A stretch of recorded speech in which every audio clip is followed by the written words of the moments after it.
Target pertumbuhan ekonomi di atas 5% masih menjadi fokus utama pemerintah di tahun 2024. Terlebih masa transisi pergantian kepala negara diharapkan tidak menghambat ekonomi Indonesia untuk tetap stabil hingga pertengahan Oktober nanti. Seperti itulah gambaran pertemuan antara Ketua Umum Kamar Dagang dan Industri Indonesia Anindya Bakri dengan Menteri Perdagangan Zulkifli Hasan dan Menteri Investasi Kepala Koordinasi Penanaman Modal Rosan Ruslani di Jakarta. Dalam pertemuan itu, Menteri Perdagangan Zulkifli Hasan menekankan kolaborasi pemerintah dan pihak swasta menjadi pondasi penting bagi pertumbuhan ekonomi Indonesia. Ia pun mengajak Kadin untuk adaptif menghadapi tantangan dunia usaha, sekaligus berharap Kadin semakin aktif memberikan kontribusi bagi ekonomi Indonesia. Berbagai hal, terutama situasi ekonomi dan perdagangan kita.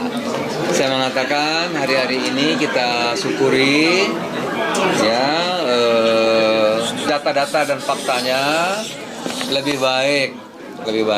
Apa misalnya ekonomi tumbuh kita masih di atas 5%, ya kan? Kemudian kalau dalam negeri harga-harga kebutuhan sehari-hari itu yang menjadi concern masyarakat luas. Sekarang buka inflasi, bulan ini malah deflasi, ya. Artinya diperkirakan inflasi kita nanti tahun ini antara 2 mungkin 2,3 gitu ya. Jadi di bawah tahun lalu. Oleh karena itu saya kira kata kuncinya itu kan kerjasama. Kerjasama akan terbangun kalau kita bareng-bareng. Itu kira-kira. Pak Jonas ada pesan spesifik buat Pak Anin ke depan karena kan program Kadin. Udah, saya pesan Pak Anin kerja terus saja kita. Ya. Iya, kerja terus saja. Bareng-bareng dengan pemerintah, aktif, kuat kerjasamanya. Karena kata kuncinya kolaborasi, kerjasama.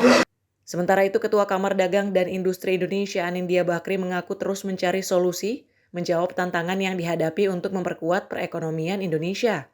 Pembicaraan itu pun menghasilkan 3 poin penting yang bisa menjadi fokus utama dari tujuan tersebut, antara lain yakni pemberantasan impor ilegal, pembukaan pasar ekspor baru, dan memajukan usaha mikro kecil dan menengah di daerah. Selain itu, Anindya Bakri menilai bahwa langkah pembentukan Satuan Tugas Pemberantasan Impor Ilegal merupakan strategi yang sangat tepat.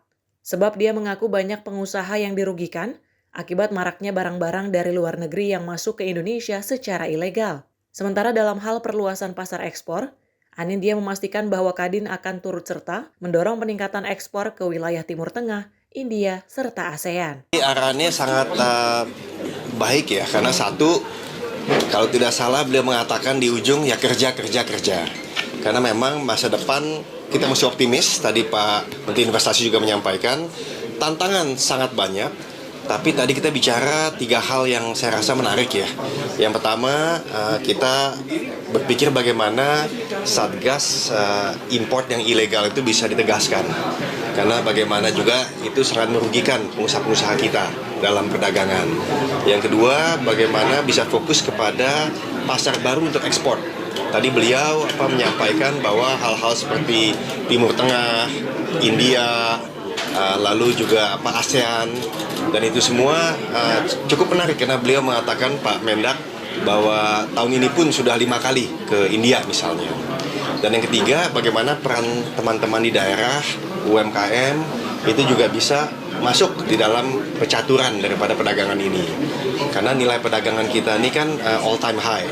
Saya lupa angka terakhir, tapi kalau tidak salah sudah 30 miliar dolar surplusnya. Jadi ini merupakan suatu prestasi yang luar biasa. Diketahui sejumlah tokoh-tokoh menteri dan para pengusaha senior termasuk beberapa mantan Ketua Umum Kadin Indonesia juga turut hadir dalam acara Sarasehan dan syukuran HUT ke-56 Kadin Indonesia di Menara Kadin, Jakarta Selatan. Termasuk mantan Menteri Abdul Latif, mantan Ketua Umum Asosiasi Pengusaha Indonesia Haryadi Sukamdani, Ketua Umum Kadin Indonesia periode 2010-2015, Suryo Bambang Sulisto, serta mantan Menteri Kelautan dan Perikanan Syarif Cicip Sutarjo, serta para ketua Kadin daerah. Dari Jakarta, Dio Malau, Sinpo TV melaporkan.